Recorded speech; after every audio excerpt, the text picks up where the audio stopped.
परमात्मा के द्वारा समस्त धर्म पिताओं का भी जन्म हुआ और परमात्मा से ही संसार का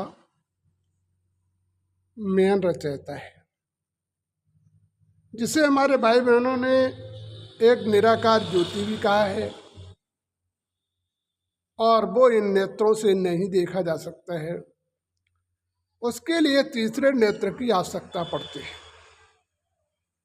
तो वास्तविक जिसने इस पृथ्वी, सूर्य, चंद्रमा, सितारों का भी निर्माण किया वो परमात्मा एक ज्योति स्वरूप है, जिसकी स्थापना यादगार परमात्मा द्वारा ही शिव प्रतिमा की हुई और आज भी संसार के समस्त धर्म उसी निराकार ज्योति को सभी मानते हैं, चाहे किसी भी मजहब का हो, चाहे हिंदू हो, चाहे मुसलमान हो, चाहे सिख हो, चाहे ईसाई हो। हाँ, फर्क इतना है कि जो है इस संसार पर हमारे धर्म पिता है तो उनके सभी के विचार अलग अलग होने के कारण सभी ने अलग अलग तरीके से उस परमात्मा को मान्यता दी और आगे चलकर धर्म पिताओं को ही लोग भगवान मानने लगे। जो निराकार ज्योति का वर्णन हमारे समस्त महापुरुषों ने प्रारंभ में किया था, उस चीज को आज वर्तमान में लोग भूल गए। पुनः वास्तविकता उसे के बारे में जानकारी करने के लिए हम उस परमात्मा की याद करके तभी अपने जीवन को पूर्ण तरीके से परिवर्तित कर सकते हैं। तो वास्तविक उसकी पूर्ण पहचान को बताने वाला वो निराकारिक ज्योति है, जिसको आत्मा जब उस परमात्मा में लीन होती है तब लीन होने के पश्चात ही उसका परिचय जानती है, उसके द्वारा समस्त जीवन के दुख और समस्याओं को दूर करते हैं।